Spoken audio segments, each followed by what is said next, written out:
nama saya Graciela Victoria Safira.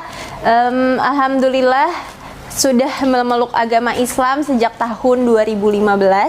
Agama sebelum saya adalah Kristen Protestan, dan awal mulai hidayah itu sebenarnya sesimpel. Pada saat itu saya lagi ke supermarket. Pakai celana pendek, yang dimana ya lumrah aja saya lakuin itu sehari-hari, bukan yang kayak nggak pernah dilakuin gitu ya. Pakai celana pendek seperti biasa. Terus ada banyak orang-orang yang suka catcalling kan, kalau kita kadang pakai celana pendek tuh orang-orang suka catcalling gitu ya. Catcalling tuh yang suka panggil-panggil cewek gitu. Dan itu tuh banyak dilakukan sama kayak mas-mas di depan supermarket gitu. Saya lagi lewat aja gitu. Gak tahu kenapa hari itu saya ngerasa bahwa aduh gak nyaman banget digituin gitu. Saya ngerasa kayak gitu. Tahu kenapa yang terbesit pertama kali di kepala saya adalah kayaknya pengen pakai jilbab aja deh. Kayak orang kalau pakai jilbab nggak digituin deh. Saya merasa gitu waktu itu.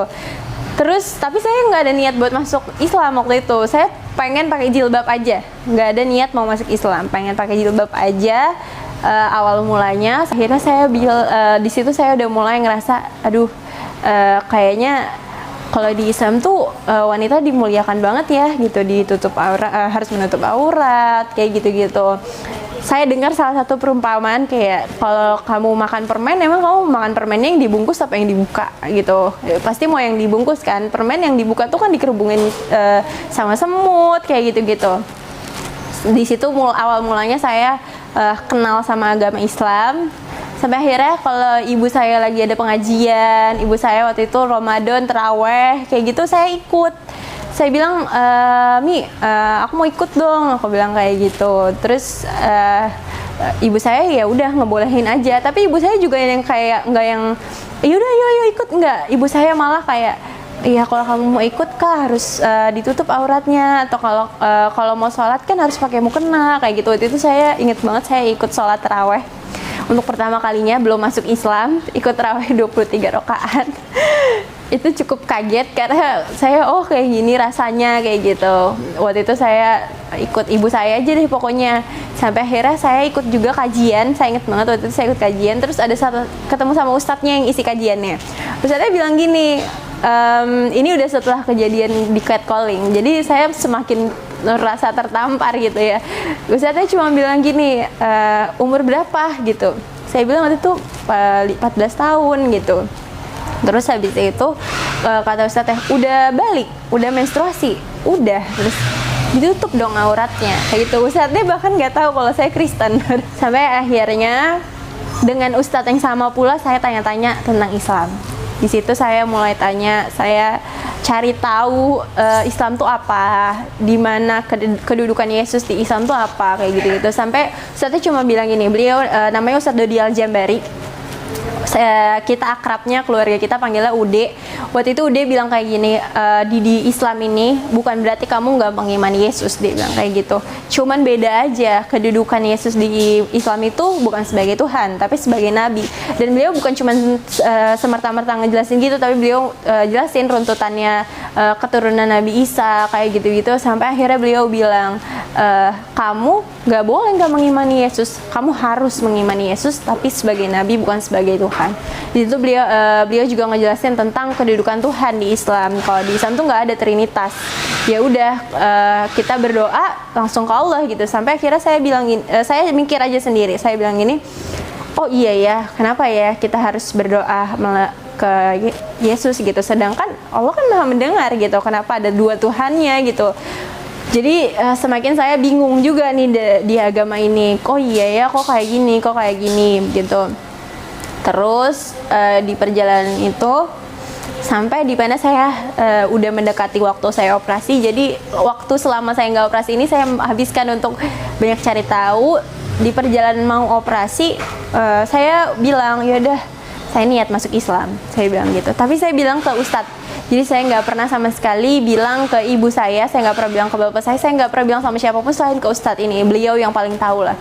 Saya bilang, saya niat mau masuk Islam, tapi saya takut, saya bilang waktu itu kayak gitu. Terus beliau cuma bilang niat baik harus disegerakan, dia bilang kayak gitu. Kan toh agama kamu tuh agama cinta kasih, kenapa harus marah kalau misalnya kamu masuk Islam kayak gitu, kan itu udah jadi pilihan kamu gitu. Waktu itu saya ada beberapa kesulitan menjelang operasi, jadi begitu saya niat masuk Islam, kesulitan itu tuh kayak Allah cabut satu-satu. Terus ibu saya cuma bilang gini, kamu baru niat masuk Islam aja Allah udah mudahkan, apalagi kamu masuk Islam. Wah, di situ saya cuma diem, saya nggak berani ngomong, saya cuma mikir, oh iya ya, saya sadar gitu, waktu saya niat masuk Islam, Allah tuh kayak mudahin banyak langkah-langkah saya menuju operasi ini, karena saya udah sampai sakit banget, nggak bisa jalan waktu itu. Dan akhirnya sampai saya mau mendekati operasi, dibuatin pengajian di rumah ini. Pengajian menuju operasi gitu. Sama dengan Ustadz Dodi juga gitu. Terus ada salah satu jamaah beliau datang yang udah 2 tahun gak ketemu sama beliau. Ini salah satu cerita yang paling saya inget. Terus beliau bilang gini, tuh kan kalau Mbak Sheila gak sakit, hari ini saya gak ketemu Fulanah gitu. Kita udah 2 tahun gak ketemu. Kalau Mbak Sheila nggak sakit, kita nggak ketemu hari ini pengajian. Berarti kayak ada hal baik yang bisa diambil dari orang sakit gitu. Istilahnya saya ini sakit, tapi ada aja hal-hal yang bisa saya syukurin gitu. Sampai ke hal-hal yang nggak kepikiran nggak sih kayak gitu. Itu kan nggak kepikiran ya buat saya. Itu hal-hal yang kayak ya udah gitu. Mungkin kode kebetulan aja. Tapi di situ Ustadznya nyadarin bahwa kamu sakit aja bisa jadi berkah buat orang lain kayak gitu. Di situ saya sadar kalau ya Allah di Islam tuh sampai hal terkecil aja patut disyukuri gitu. Ada hal terkecil yang kita benar-benar sampai cari ke dalam-dalamnya, bahwa di dalam kesulitan itu ya benar-benar ada kemudahan gitu. Di situ saya semakin pengen sebenarnya masuk Islam. Ya tapi balik lagi saya masih takut sampai di hari dimana saya operasi. Saya ketakutan. Jadi saya masuk kamar operasi di saat ibu saya lagi nggak ada di rumah sakit. Waktu itu saya diduluin lah istilahnya gitu. Waktu saya masuk kamar operasi, saya nangis sejadi-jadinya. Saya bilang saya nggak mau kalau dioperasi saya nggak ketemu ibu saya. Pada operasi ini kalau misalnya dioperasi bisa lumpuh, kalau bisa dioperasi bisa lumpuh atau bisa mati. Udah itu doang duanya. Berhasil, lumpuh atau meninggal, 3 doang. Itu jadi di situ saya udah ketakutan banget kan, saya nangis sejadi-jadinya. Saya bilang saya nggak mau masuk kamar operasi kalau saya nggak ketemu ibu saya bilang gitu.